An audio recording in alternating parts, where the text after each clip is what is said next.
Breaking news, Paulo, photographer nga ba ni Kimi sa isang isla? I'm overheated, can hardly sleep at night, doing crazy dreaming. You're the reason why. Hiding by the baby. Sa wakas ay nagbahagi ang multimedia idol na si Kim Chiu sa kanyang Instagram ng mga larawan kung saan nag-spend siya ng mahal na araw. Kitang-kita sa mga larawang ibinahagi ang ganda ng background ng dalaga na akalain mong nasa isang isla. Sa naging caption ni Kimi, "Hello birth month, please be kind to me.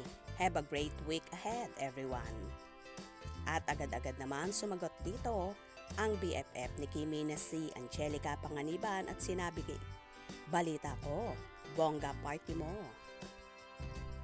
Nagsigunda rito ang isa sa BFF pa ni Kimi na si Bella Padilla at sinabing, "At I am Angelica P. Take but parang di tayo invited.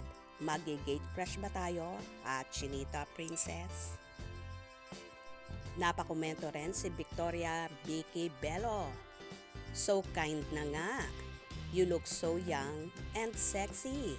Agad naman itong sinagot ni Chinita Princess at sinabing, "At Victoria Bello, love you, Doktora Bello." May sundot pang sabi si Bella Padilla, "It's the kamay sa Pringles for me." Ayon naman sa kanyang isa ring kaibigan si Ayam Bazooka, "Nakakamiss mag-beach. April babies, let's go." Sinagot din naman agad ito ni Chinita Princess at sinabing, "At Ayam Bazooka, tara na sisikong GM." Nagkomento rin ang co-host ni Kimi sa It's Showtime na si Jogs Jigueta at sinabing, "Shobi, I'll be in Taiwan on your birthday." Narito naman ang ilang hanash ng mga netizens sa napaka-sexing si Chinita Princess.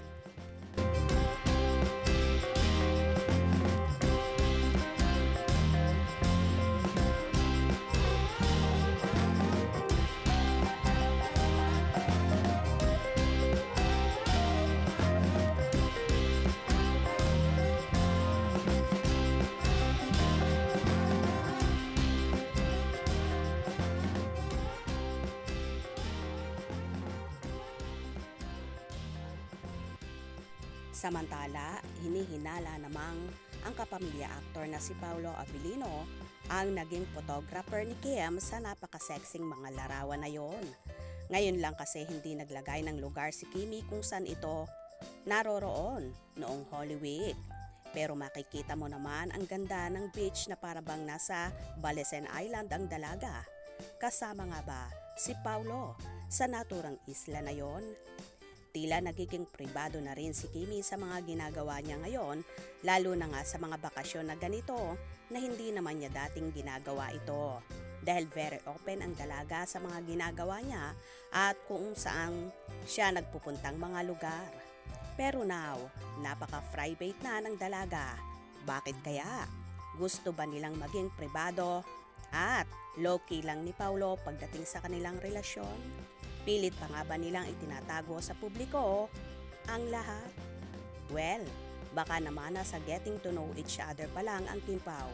Kaya ibalato na muna natin yun sa kanila. Malay naman natin, soon or sa tamang panahon, aamin din ang tsupaw.